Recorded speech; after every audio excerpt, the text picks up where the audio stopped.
things have changed. So I think traditional business used to be absolutely brick and mortar.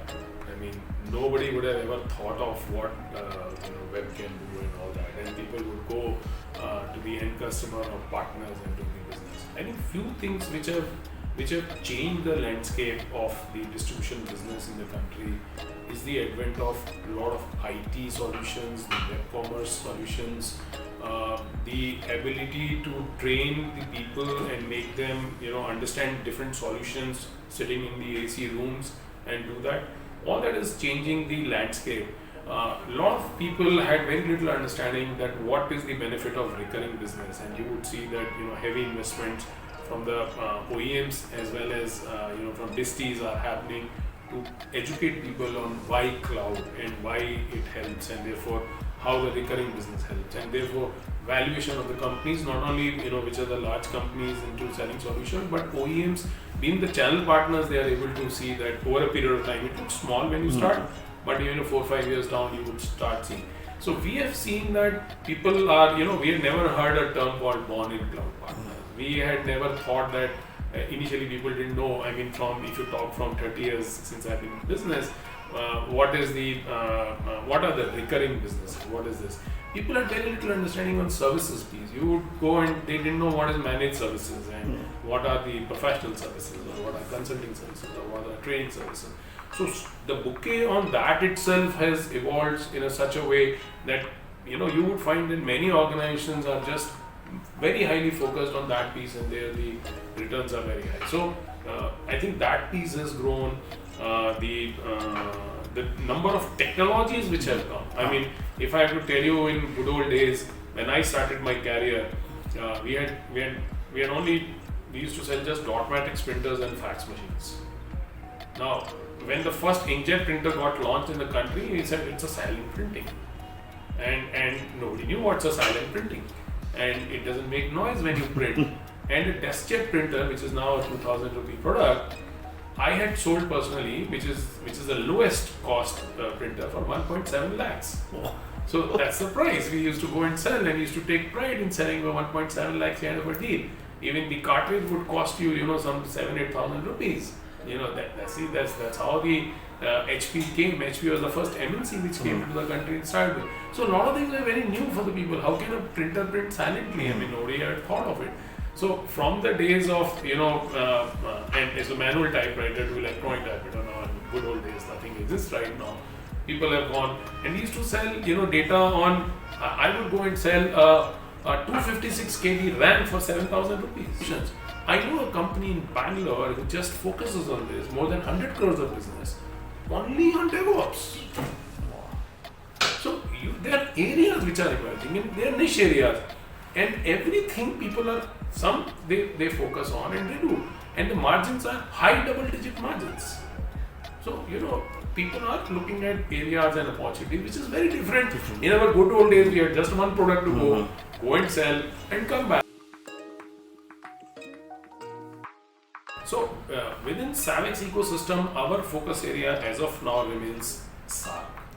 So we are present in India, and we are supporting businesses. Obviously, we have an entity in Singapore as well, but that entity we are using to do business, either the zero duty business within India or supporting countries in SAR, predominantly Nepal, Bhutan, Sri Lanka, and Bangladesh. So these are the countries where we have even physical teams there to help and develop markets, support businesses locally in terms of on the ground, and supporting billings and shipments. However, for companies which are large companies in the multinational companies, if they need deliveries of the products across globe, we are providing that. So when, for example, we are picking up solutions, and there's a multinational company who wanted deliveries in Germany and US, and we did, or Mexico. So from a logistics point of view, maybe they are headquartered here, but if they need things delivered across, we are supporting them. But if you ask business development and generation in a particular market, we are not present besides SAR. My single message is to the partners is listen. There are so many things happening. I think all of us love to talk. I think avoid as much as possible, because what you know, you always know, and you are the best.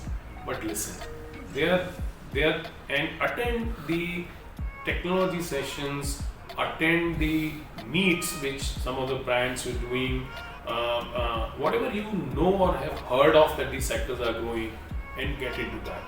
I am telling you that post-pandemic, as I told you, some of the areas growing more than 100%, and I can tell you valuations of the companies you would also see. Just to tell you, I mean, I was talking to a company yesterday, and I'll not name. He is an audio video solution. He was the name in the world, probably the largest company in the world in those days. A new company got born, which also is a part of a business,